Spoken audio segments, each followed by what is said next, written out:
चिपकाया जा सकता है।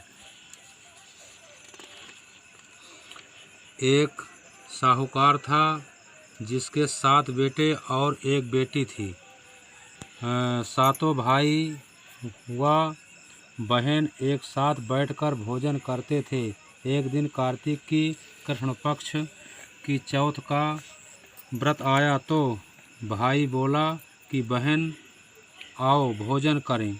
बहन बोली कि आज करवा चौथ का व्रत है, चांद उसे उगने पर ही खाऊंगी। तब भाइयों ने सोचा कि चांद उगने तक बहन भूखी रहेगी, तो एक भाई ने दिया जलाया, दूसरे भाई ने छलनी लेकर उसे ढका और नकली चांद दिखाकर बहन से कहने लगा कि चल चांद उग आया है, आधार दे लें।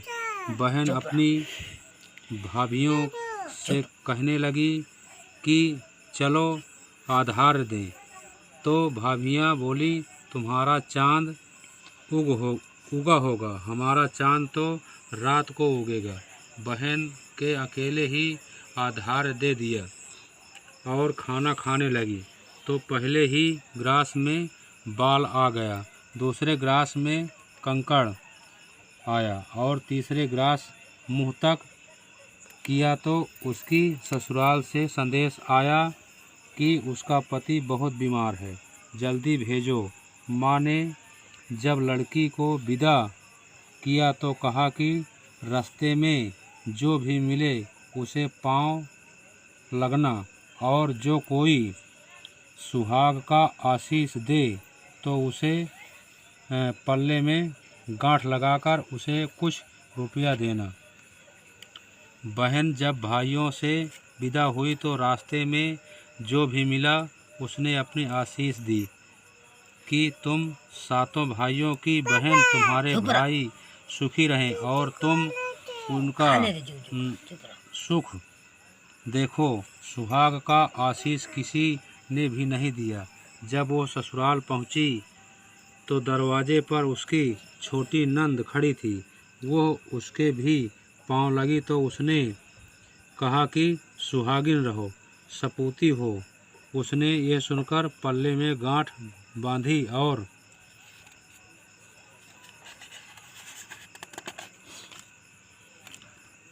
नंद को सोने का सिक्का दिया। तब भीतर गई तो सास ने कहा कि पति धरती पर पड़ा है, तो वो उसके पास जाकर उसकी सेवा करने के लिए बैठ गई। बाद में सास ने दासी के हाथ बची कुची रोटी भेज दी।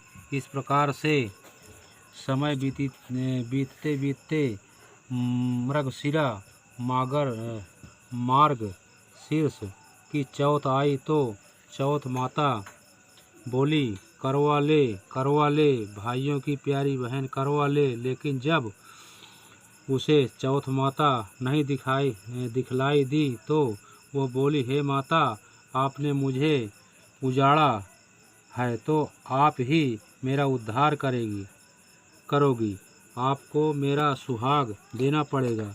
तब उस चौथ माता ने बताया कि पौष के चौथ आएगी, वो मेरे से बड़ी है, उससे सब कहना, वही तुम्हारा सुहाग वापस देगी।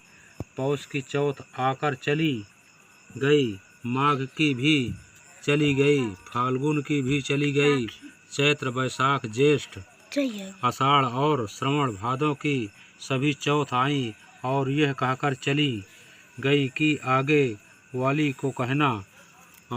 आसौज की चौथ आई तो उसने बताया कि तुम पर कार्तिक की चौथ नाराज है, उसी ने तुम्हारा सुहाग लिया है, वही वापस कर सकती है, वही आएगी तो पांव पकड़कर विनती करना। यह बताकर वो भी चली गई।